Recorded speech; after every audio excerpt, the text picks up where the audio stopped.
Hi everyone, so welcome to our protein synthesis lesson. This lesson is our first lesson in our genetics unit, which is very exciting. Before we get started with our protein synthesis lesson, we need to quickly review our central dogma from our past unit and our DNA and RNA unit. So the central dogma, what we know so far, is DNA is going to provide us instructions, and RNA is going to take those and make it into a protein. We've been saying this throughout the year, but now we're going to crack down and really understand what's going on in this process. So, what we refer to when we're talking about the central dogma is just the transition from DNA to a protein. So we can look at this picture here, and we see that we aren't just going from DNA to a protein, just plainly, but we have two additional steps that we haven't learned yet. So today in our protein synthesis lesson, we're going to be learning what transcription and translation are. Okay, so like I just said, our protein synthesis lesson today is really focusing on the process, the in-depth process of going from DNA to a protein. After our quick lesson today, you're going to be using the majority of class to create a protein synthesis brochure, really understanding the material, understanding the process, and making a little visual aid to help you and show others. And then lastly, for the end of class today, once you turn in your brochure, you will be using a simulation online to look at this process that we wouldn't typically be able to see in a traditional style class. So let's jump right into it. So with protein synthesis might sound scary, right? It's big words, but if we really break it down, we know that what proteins are, and synthesis just means to make. So protein synthesis literally stands for to make proteins. Now, protein synthesis happens in those two steps that we added to our central dogma, and those are transcription, excuse me, where mRNA is going to copy DNA and leave the nucleus, and also translation, where we use all three types of RNA, which we'll talk about later, to work, to work together to make a protein. So our first step in protein synthesis is transcription. Now, transcription, as a reminder, in our central dogma here is going from DNA to RNA, so that's our first big step. And this is going to happen in our nucleus. So if we think about it, DNA is located in the nucleus. That's where all of our genetic information is stored, and we need to be able to copy it and move to our next step. So because DNA is stuck in our nucleus, we need the help of mRNA to come in and do what it needs to do and leave. So I'm going to put up the notes here for how transcription happens, but I'm going to walk through this picture. So the first step, DNA is going to unwind inside the nucleus. So if we look at this picture here, we see that we have a double helix. So we have DNA here, and in the middle section, you can see that the double helix has been unwound. So DNA has unwinded where it needs to be copied. And we have RNA polymerase, which is this blue blob, and it's going to come in and allow mRNA to make a copy of DNA. So mRNA and RNA polymerase are going to make a copy of the unbound or unwound DNA, and then mRNA strand right here is going to be able to leave the nucleus and take that information to our next step. So here's a little image for you, again, of this happening. So our unwound DNA, it's opening up. RNA polymerase is this blob here, and it's allowing a copy of DNA to be made with mRNA. And then this is going to leave. Okay, now, before we move to our next step, which I'm hoping all of you are thinking right now is translation, we need to learn what the genetic code is and the three types of RNA because they are used in our next step. So, our genetic code, when we first look at this here, we see our mRNA strand that just got copied and is now headed to our next step. And on our mRNA strand, we see that there's lots of nucleotides and they're broken down into groups of 3. Each group of 3 nucleotides, remember nucleotides are letters, singular letters, so each group of 3 nucleotides is going to be called a codon. Now, when we talk about codons, codons are going to code for one amino acid. So AUG is going to be 1, AUC will be 1, and so on. So we're going to learn how to code for amino acids so we can understand what our friend tRNA does later on. So our first one here is AUG, and this circle down here is called our genetic code.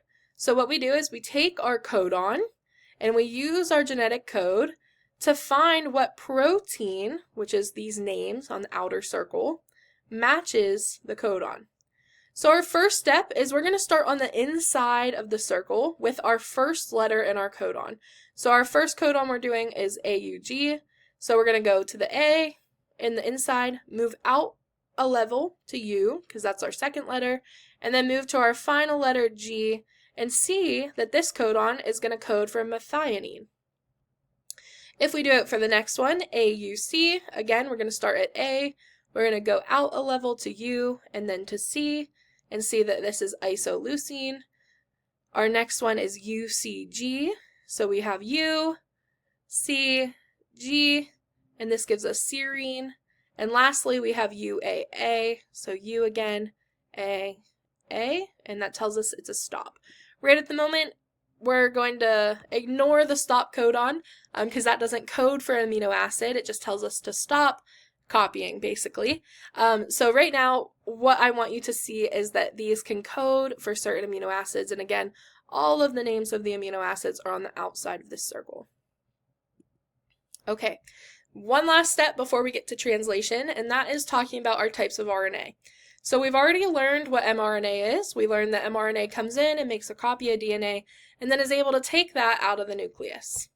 Our next type of RNA is ribosomal RNA, and this is going to attach to mRNA, so translation can occur.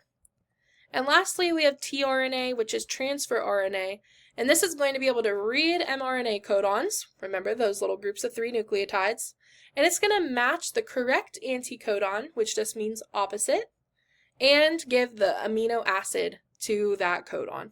So this is going to be creating our protein chain. So here's a picture of all 3 of those. Okay, and we finally made it to our second step, which is translation and protein synthesis. So here again is our central dogma, and now we are on the second half of our central dogma, going from an RNA to a protein using translation. So translation is going to happen in a ribosome, and our players here, everybody that's involved, are all 3 types of RNA that we just talked about. And I'm going to go through the steps here first so you can get your notes, and then on the next slide we're going to go through it again but using a picture. So the first step of translation is mRNA that left the nucleus, copied DNA, is going to come in and bind to a ribosome. Once it has bound to a ribosome, its codons are going to be read by tRNA. So tRNA is going to come, it's going to read the little nucleotides of the codons that mRNA has, and it's going to decipher the genetic code, like we just did. So tRNA is going to bring the correct amino acid to match the codons, and then it's going to create our protein chain. So it's going to then move to the next codon and do the same thing until we get a chain. So here's our picture. There's a lot going on here, so we're going to break it down into steps. So the first thing that I notice here is this long strand, and I'm hoping you all are saying, oh, that must be our mRNA. So again, our mRNA comes, and it's going to come into the ribosome, and it is going to be able to be deciphered using tRNA. So our next step here is being able to remember that these 3 nucleotides are our codons. And real fast, this blue bubble here represents our ribosome, because again, mRNA is going to come into our ribosome. Now, the next step is knowing what an anticodon is. So we just learned what codons are, and anti just means opposite. So anytime we have a codon, which is a group of 3, on our mRNA strand, our tRNA is going to bring the opposite or complementary base pair, which you know from before, to this codon. So our complementary base pairs are going to read, and then we're going to find our amino acids. So these little yellow RNAs are our tRNA, which again is going to come in, read our codons, and then it's going to bring our amino acids. So in this picture, you can see our mRNA in our ribosome, tRNA comes in, and we get the correct amino acid based on reading our codons. Here's a little image for you so you can see how this works. So once again, our mRNA strand is going to be this straight line here, and it is on or in a ribosome, and our tRNA is reading our codons and bringing in the correct amino acid or protein, and it leaves and this protein chain is created. Oops, there we go. Okay, that is the entirety of protein synthesis. The components, who's involved, where it is, and just the whole process of taking DNA and making a protein. Now, for the majority or the remainder of class, besides a little bit at the end for our exit ticket, you're going to be creating a protein synthesis brochure. If you don't remember what a brochure is, let me move my picture for a second. There's a picture of one down here. So we're going to go through this real fast, and then I will send you on your way. So first, we're going to be using Canva, which is an online platform, which allows you to go in and customize different materials, brochures, flyers. They have PowerPoints, all kinds of different things on this website. And you're going to be able to make a brochure that's going to explain the process of protein synthesis, which is what we just talked about. So your steps today are going to be opening Canva, you're going to make an account, which is free, or you're going to log in if you already have an account. You're going to search for a brochure template, and you have something that looks like this.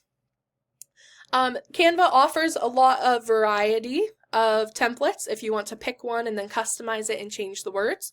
Or you can start with a blank template, which will literally just be white with lines on it so you can see where your pages need to be divided.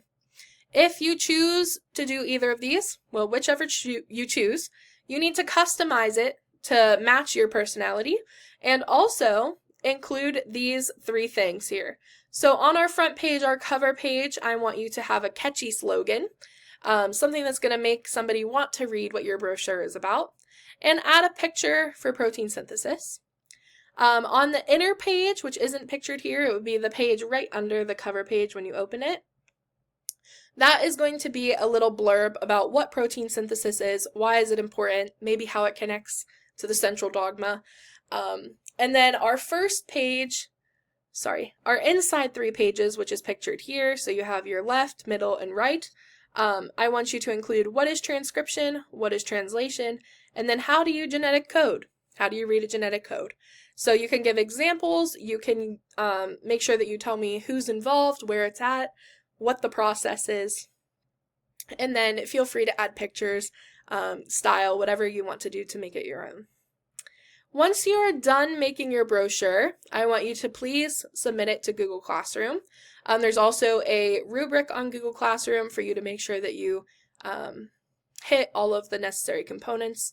And then once you turn it in, I will send you our exit ticket for today, which is going to a Concord lab, and you'll be walking through a simulation of protein synthesis, entering your own strand of DNA, and then transcribing and translating it and making a protein. So it's a great way for you to see how protein synthesis works when we wouldn't typically be able to see it with normal, everyday material without the use of technology. So if you have any questions, please let me know, and I will send you on your way.